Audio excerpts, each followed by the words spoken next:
In this first section, we're going to be talking about what has happened over the weekend in the way of news out of Rome. So, starting off today, the Pope has opened up what is known as the UN Climate Summit, or a conference on climate change, sponsored by the UN. And he was supposed to open up this COP26 this morning with a 7-page speech.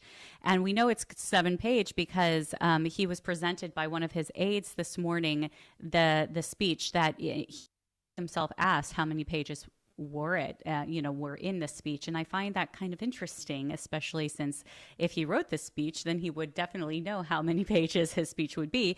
But he's presented this speech, and I have to say, looking at the video that we're about to play, for those of you who are watching online, for those of you who are joining us on the radio, you're obviously not going to see that, but you are going to hear him speak, and it is a quick minute and a half speech, or you're going to hear an English commentator in the background, but he abruptly stops at the speech, and then you'll hear what he says in return. So I'm going to have our producer play.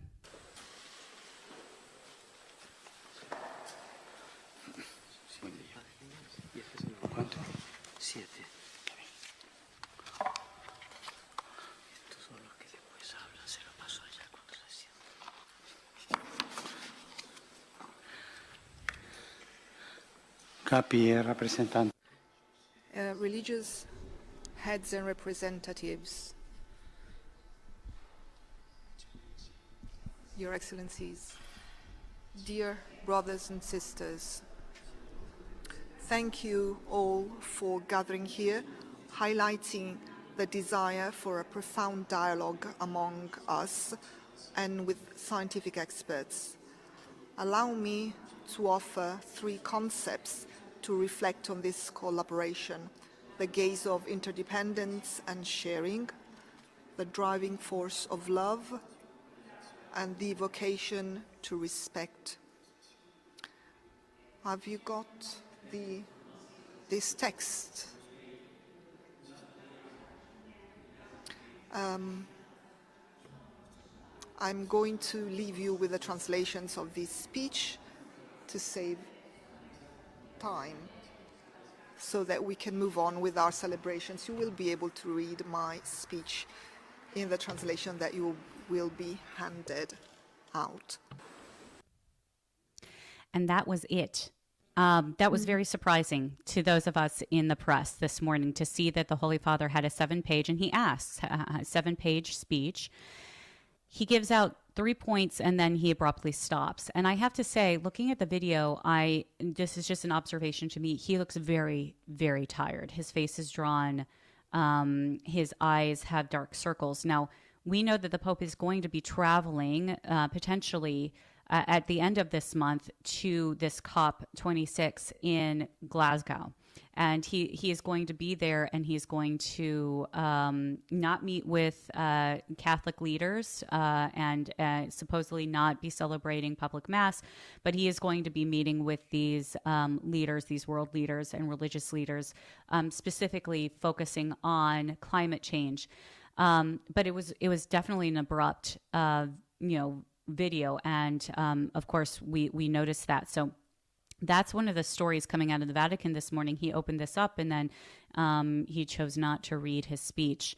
And another news that's breaking over the weekend is that this weekend we had, or on Sunday rather, we had an Italian media outlet, Il Messaggero, reported that in the Vatican, 3 Swiss Guard have resigned their commissions, and more have been placed on suspension for refusing the vaccine and protesting the newly established Green Pass in the Vatican.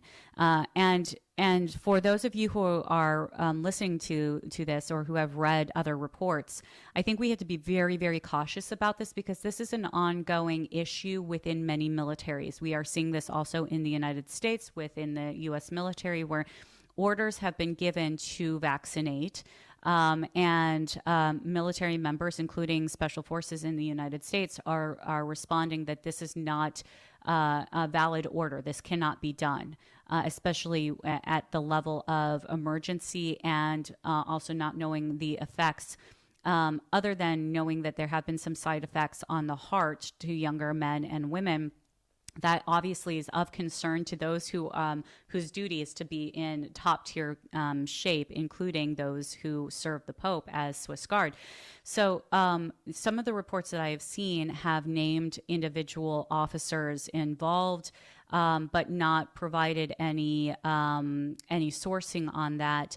And that is very dangerous to do, because the backlash on, and this is me speaking as a prior officer in the military, the backlash when the media reports names, specific names, but without actual proof, the backlash is often very swift on the military officer. So it's not always the best interest of those who are at the front lines to report without evidence. On someone, for example, on someone being forced to do something or threatened to do something if against their career, if they did not vaccinate, or that they did it under protest, or these things are ongoing. So we have to be really careful. And an example I'm going to give to you on that is when you put things out on social media, is the ongoing situation with a Marine Lieutenant Colonel. Now, I know many of you have been kind of keyed in on this Lieutenant Colonel. His name is Scheller, who is currently still in the brig in North Carolina for having put out real issues that he has had against the leadership in the U.S. Marine Corps and the military unit leadership in general, having resigned his commission for the withdrawal of Afghanistan. Now, the response to that was, from the military side, was to give him a direct order not to post on social media. He chose to do that anyways, and they threw him in the brig. And so can they do that? Yes, they can. They gave him a direct order, and he was still under military. He was still under military obligation at that point. So they gave him a direct order. He disobeyed a direct order. Now it's going to go to the courts. The issue is when we start to see the media getting involved and naming names. Schuler has done this to himself, and and Matt and I discussed this last week. You have to also understand that there are people who served in Afghanistan, people who served in Iraq. When we saw the withdrawal, some of us went through a PTS, post-traumatic, the distress that comes with post-traumatic stress, reemergence. And some people have it worse than others, and that doesn't really. It does not really help emotionally when someone is going through that to then throw the book at them. So we are seeing a response by veterans right now saying perhaps the military leadership, they're not doing the right thing, and are pushing back for Lieutenant Colonel Schuler. But just going back to the story on the Swiss Guard, this is an ongoing fight, and this is not just dealing with the Swiss Guard, although the Swiss Guard are having to obey the Vatican's Green Pass. This is likely coming from higher ups in the Swiss military, and so we have to be really careful when we name names, and that I'm just going to make that mention. So that was in the news over the weekend as well. Also, starting tomorrow, and I was given word that I will be part of the Vatican press pool for this, so I'm looking forward to really reporting on this on a first-hand basis. Cardinal Betchou, and I've reported on him before, Cardinal Betchou, who is at the center of a controversy and ongoing trial in the Vatican on Vatican corruption connected to the failed London property deal. He is set to be in court tomorrow facing those charges after there was a little bit of a reprise or like a standoff for the last month or so. partially because there's been vacation that's been throughout Italy. We know it as Ferragosto, but also because the court wanted to give the prosecution time to kind of get their act together and provide evidence that they had yet to provide to the defense, to give them the time and the ability to do so. The defense asked and received support from the judge on Beichu's trial. They hadn't received all of the evidence. And it seems like last month the prosecution backtracked on their efforts to try to remain transparent, and they refused to provide that evidence. So I am expecting tomorrow to see some fireworks in court, and this could be really a difficult situation. Actually, the AP reported this morning that defense has questioned, can you get a fair trial in an absolute monarchy where the monarch, Pope Francis, has already intervened in the case and prosecutors have withheld evidence from the defense? Not only that, but Pope Francis has changed Vatican law in order to allow for Cardinal Beichu to be judged by judges in this trial.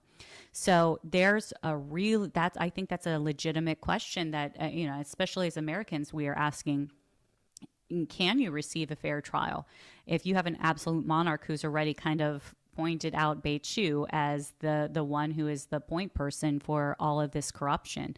Cardinal Beichu, just so for everyone who may have heard this for the first time, Cardinal Beichu, he was number 2 at the Vatican Secretary of the State, underneath Cardinal Parolin.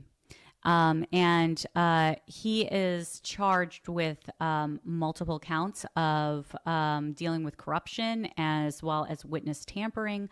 And he just found out about these specific charges in, I believe, July. But the press in the Vatican and certain members of the English English-speaking press, rather, have really been reporting on Beichu and this controversy and the corruption coming out of the London property for now months, almost over a year. So when we get back, we're going to be talking about other news impacting culture and the world.